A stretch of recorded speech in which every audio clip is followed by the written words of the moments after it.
That is a stunning Vista.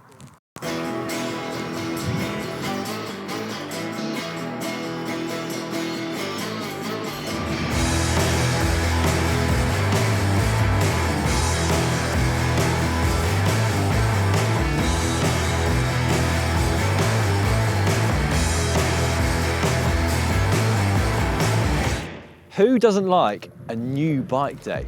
Today I am in the New Forest National Park in the south of England. No major surprise there it is, I live just down the road. But today I'm fortunate enough to get a first look and a first ride on the brand new all-road bike from Factor, the Vista.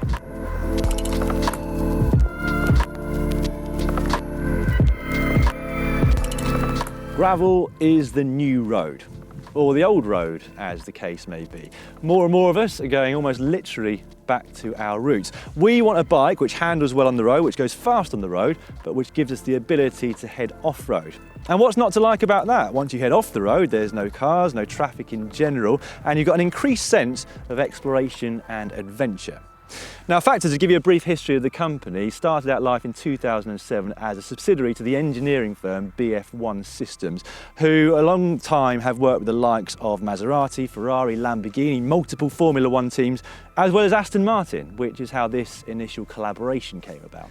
Their approach to bike design has always been innovative, it's always been very striking, and it's always been performance-led. And those three are no different when it comes to the Vista. However, the word performance has a slightly different connotation when you want to take a bike off the road versus a bike which is solely designed to be ridden on tarmac. So you want that extra degree of confidence in bike handling, you want the extra degree of comfort while still wanting the ability to go fast. So whilst there are some similarities between this bike and its road counterparts, the O2 and the One, there are also some very key differences. Now, those of you that are familiar with their aero bike, the One, you will notice that the front end looks pretty similar. So it's got that Otis AR fork and bar stem combination. There are some similarities there, but there are also some differences again. Let's go through those first. Look at the stem. It's a lot flatter, but it's also a lot wider. So that means that when you're getting out of the saddle, it's still very stiff, but the fact that it's flatter gives you the extra compliance and comfort when you're going over the rough stuff.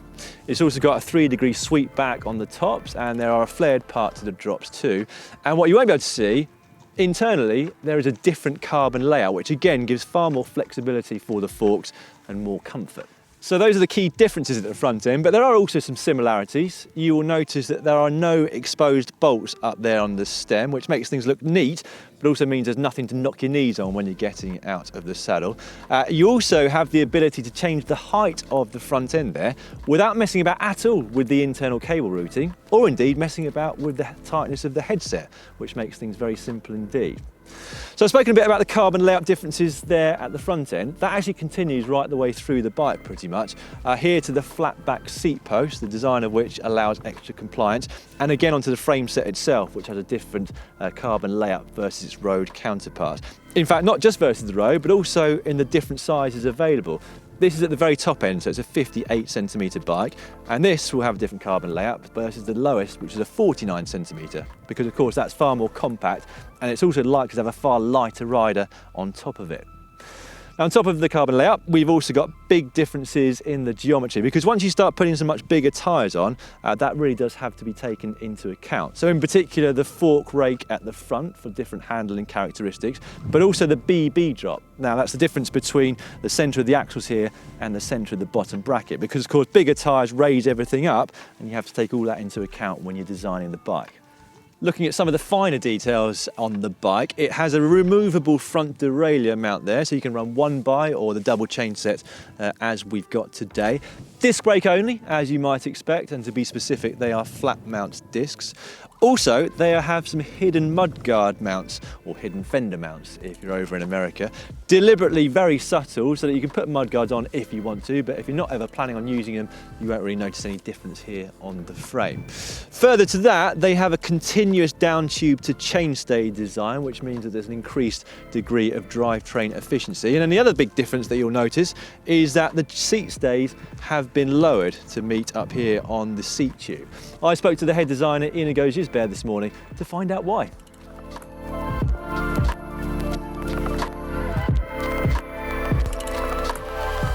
That, and with other design features we have on the bike, they are meant to provide some compliance on the rear triangle.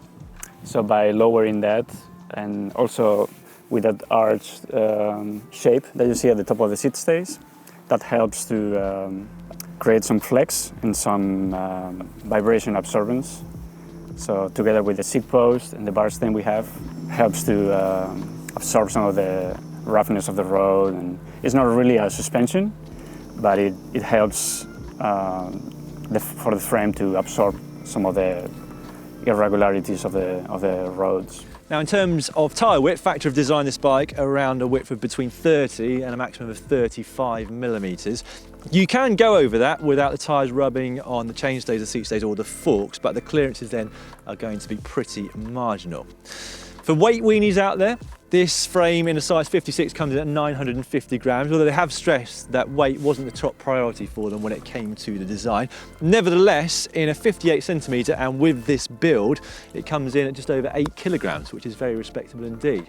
Talking of the build, in fact, they will not be offering this bike off the peg as a complete bike, but rather as what they call a rolling chassis.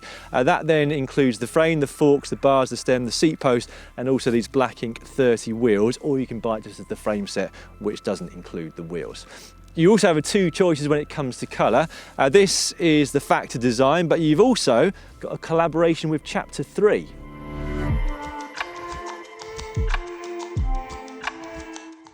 Which is called the Devesa.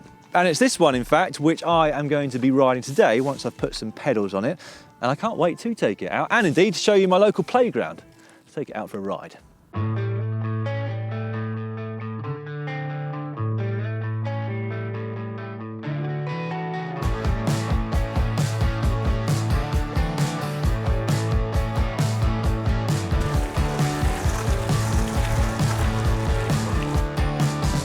In many ways, and this is something we've mentioned in a GCN show before, we've come full circle.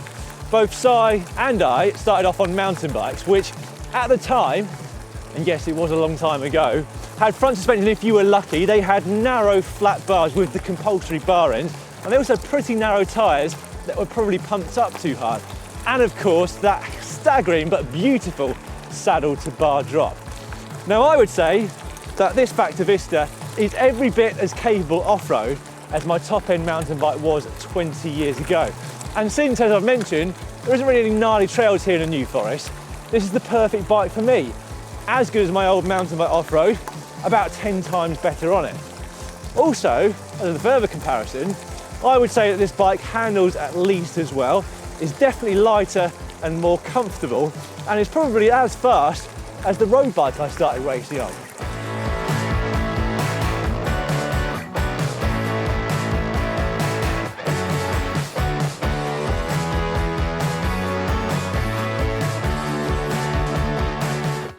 There's no doubt that we have lucked out with the weather today because, believe it or not, it does rain around these parts sometimes. But that was a lot of fun, I've got to say. However, I am dying to take this thing on some slightly narrower, twistier trails, and I know just the place.